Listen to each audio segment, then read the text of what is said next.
came to surprise my family on Christmas Eve. From the window I heard, "Pretend we're not home." So I left, and I took the $29 million surprise right back with me to Arizona. My name is Evelyn. I used to design flight control systems for fighter jets. Top secret stuff that kept this country safe. Now, I'm the woman my son Tom calls a burden. I'm standing alone in the snow on Christmas Eve outside his pristine townhouse on the Upper West Side. I'd taken a red-eye flight from Phoenix, my bones aching just to see them. I hadn't seen them in over a year. The last time we spoke on the phone, his voice was clipped, impatient. "Mom, things are hectic right now. We'll call you." But they never did. Not for birthdays, not for Thanksgiving. In my small red suitcase, I'd packed handmade cookies, a scarf I knitted for my granddaughter Sophia, and a single manila folder. Inside that folder, the deed to my house, transfer papers, and investment certificates, worth $29 million. It wasn't a gift I planned to announce with fanfare. It was going to be a quiet blessing. I pressed the bell. I heard laughter from upstairs, the clink of glasses, then the voices. My daughter-in-law, Katie. "Who is that?" Then my son, Tom. I knew that voice. "Just pretend we're not home. I can't take it tonight. She acts like she still has some place in this house." There was a pause. "Just mute the bell. Close the blinds. She'll go away." A moment later, the music grew louder. The blinds were drawn, the porch light turned off, the house went dark. I turned around. My boots crunched in the snow. At the gate, my suitcase tipped open. A corner of that manila folder poked out.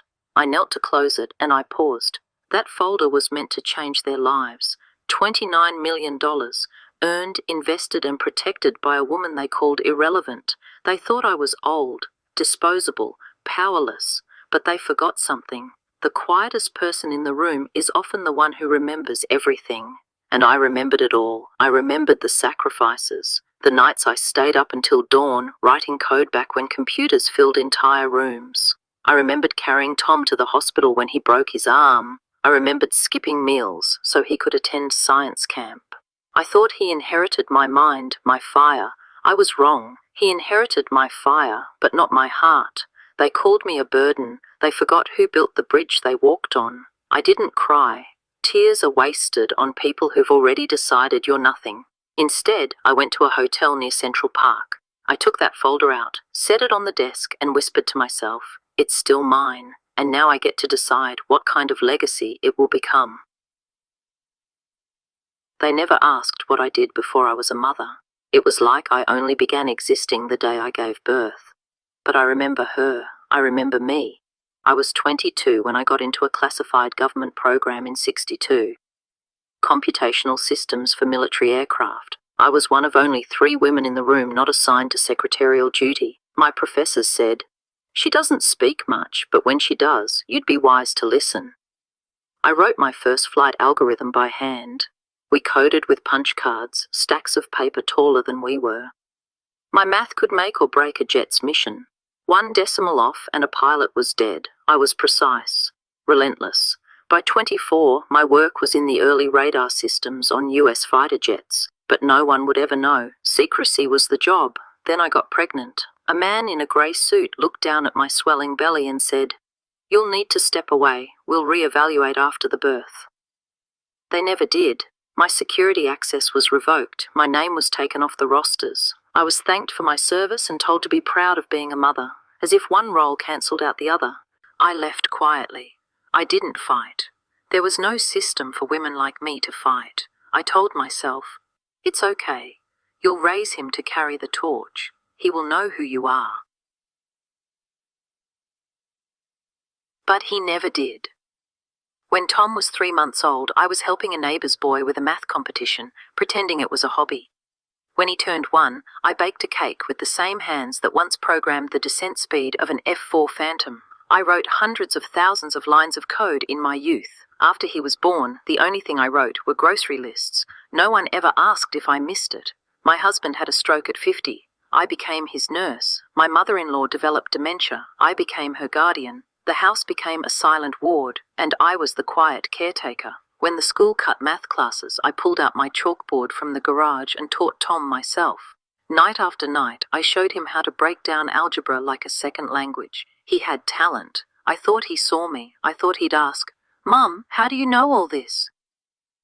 But he never did. To him, I was just the woman with chalk on her hands, always home, always tired, always available. He never asked how the bills were paid, even when his father couldn't contribute. He never noticed the long nights I spent at the public library, learning the stock market, investing what little I had left from my past life. I clipped coupons from the Sunday paper and bought clothes from thrift stores in Mesa, while my investments quietly multiplied into millions. He went to Stanford. I paid for it. He got married. I helped with the down payment on that Upper West Side townhouse. He had kids. I sent checks for every birthday, every holiday, every lost tooth.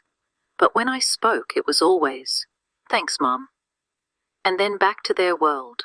The last time he visited me in Arizona, he spent the whole trip on his phone. I made his favorite dish, beef stew with thyme and red wine. He picked at it, said it was too rich for his diet.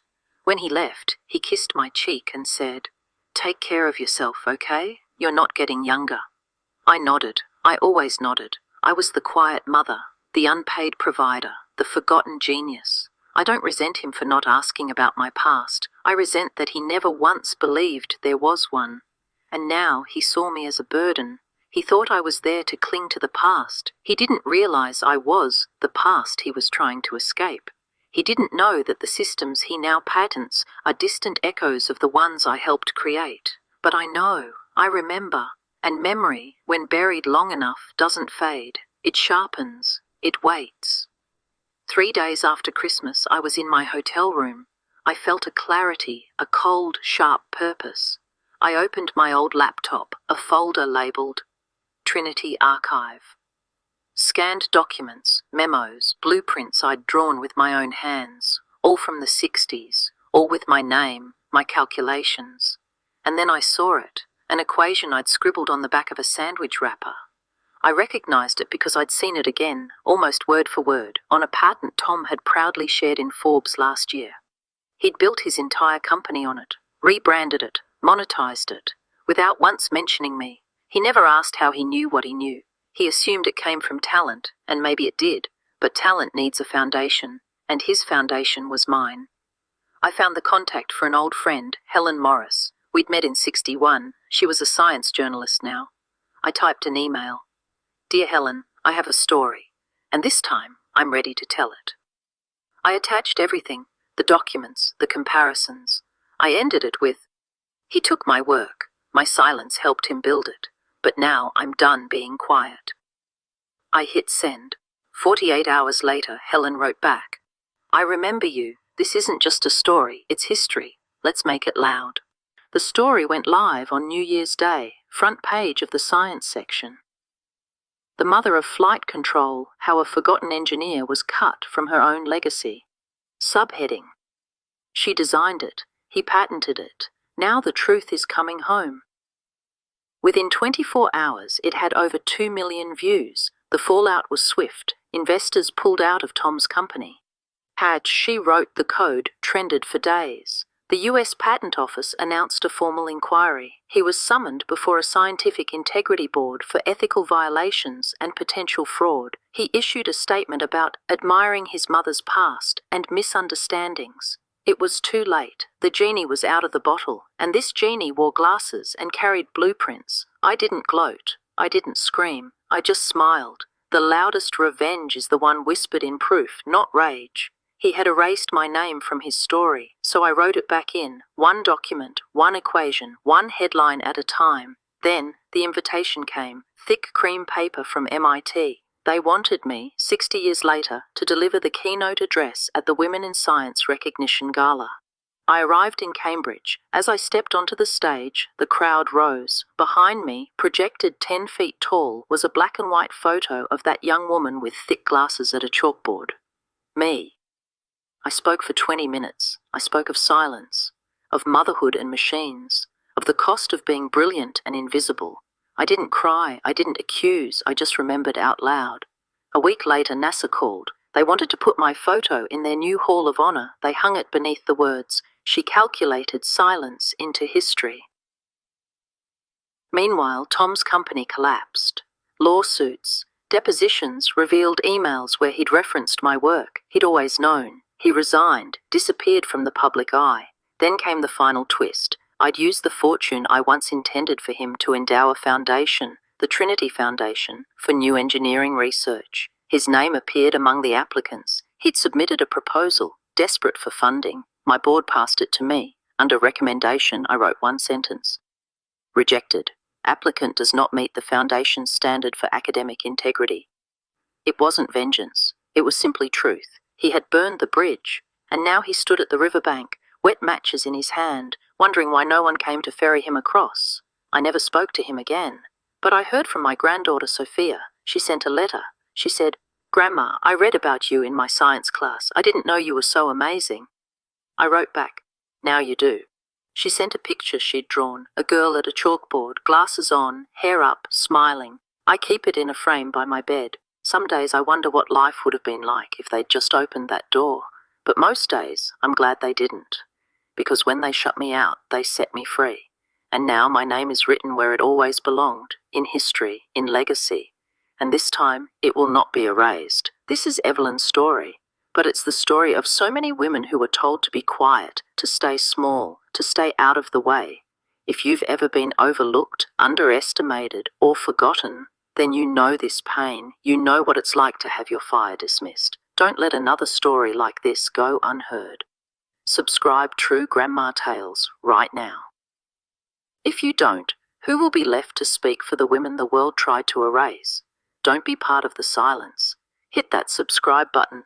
We are a community here, a community that remembers. This isn't just a channel, it's a reckoning. And revenge? It has no expiration date. See you in the next video.